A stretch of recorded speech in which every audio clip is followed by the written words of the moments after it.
दोस्तों नमस्कार। मैं वृंदन यादव एशियन इवेंट न्यूज़ के लिए आज मैं आपके सामने एक बहुत बड़ा राजनीतिक मुद्दा लेके आया हूं जो 2024 की राजनीतिक रणक्षेत्र में एक महत्वपूर्ण इंस्ट्रूमेंट का काम करेगा।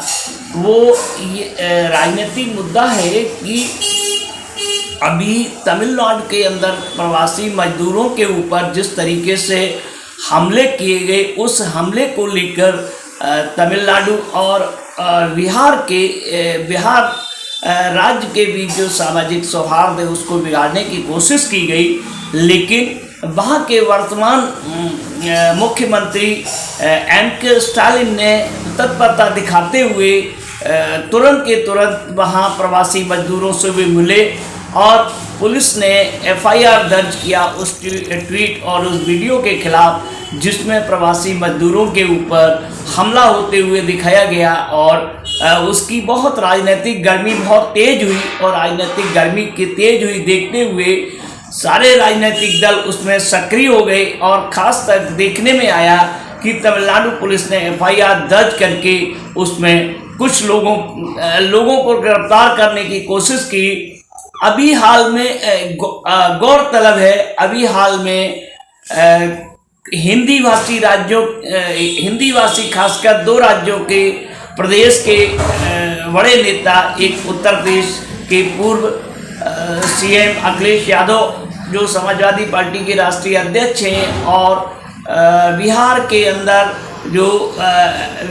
अंदर उप मुख्यमंत्री तेजस्वी यादव जिस तरीके से तमिलनाडु के मुख्यमंत्री M.K. स्टालिन के जन्मदिन में शामिल हुए, वहाँ एक M.K. स्टालिन के जन्मदिन समारोह में ये हिंदी भाषी राज्य से खासकर अखिलेश यादव थे और उप मुख्यमंत्री तेजस्वी यादव थे। और आपके करीब केजरीवाल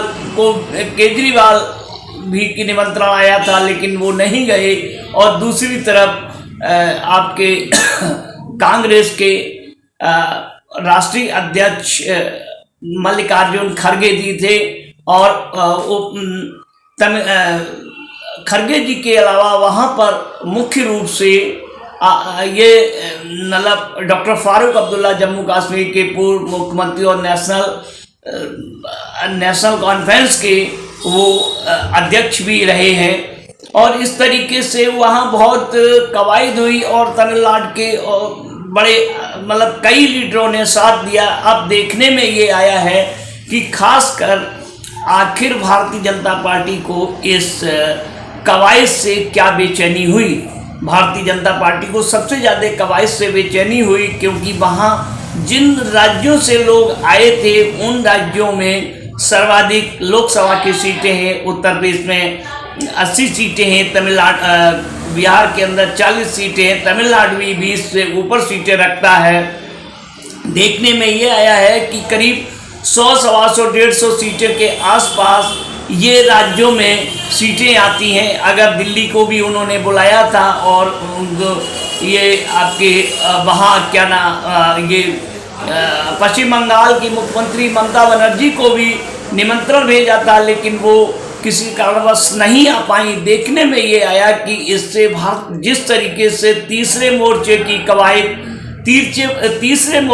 कवायद शुरुआत हुई और तीसरे मोर्चे की कवायद में ये देखा गया कि अगर इतनी बड़ी हिंदी पट्टी के अंदर जिस तरीके से मतलब एक बड़ा लोकसभा सीटों का चंक है, उससे भारतीय जनता पार्टी के अंदर, रूलिंग पार्टी के अंदर ये देखने में आया है उनका एकदम राजनीतिक तापमान बढ़ गया उस पार्टी को। और खासकर देखने में ये आया कि तीसरे मोर्चे की कवायद की संभावना ही हुई है और उसमें एक गोदी मीडिया जो सत्ता पक्ष का काम करता है और उनका IT सेल मुख्य रूप से उसमें शामिल हो गया, डिस्टरबेंस करने लगा। दोनों राज्यों की जनता के बीच सामाजिक सौहार्द बिगाड़ने की कोशिश होने लगी। लेकिन जिस तरीके से M.K. स्टालिन ने और बिहार के मुख्यमंत्री नीतीश कुमार ने अपना एक डेलीगेशन भेजा, डेलीगेशन ने जो रिपोर्ट दी उसके आधार पर डैमेज कंट्रोल हुआ और ये भी कल M.K. स्टालिन जो तमिलनाडु के मुख्यमंत्री हैं, वो प्रवासी बिहारी मजदूरों से मिले, उन्होंने उनको आश्वासन दिया।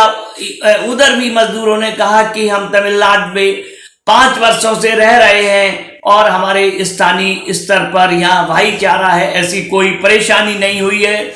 लेकिन सबसे ज्यादा राजनीतिक परेशानी है सत्ता पक्ष को, जो केंद्र में सत्तारूढ़ पार्टी है उसको सबसे ज्यादा राजनीतिक परेशानी है।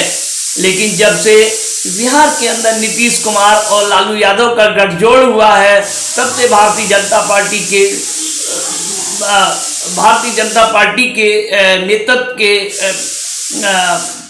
माथे पर वॉल दिखाई दे रहे हैं। वो सोच रहे हैं आखिर ये मतलब किस तरीके से हम अपना आगे 24 की रणनीति बनाएं।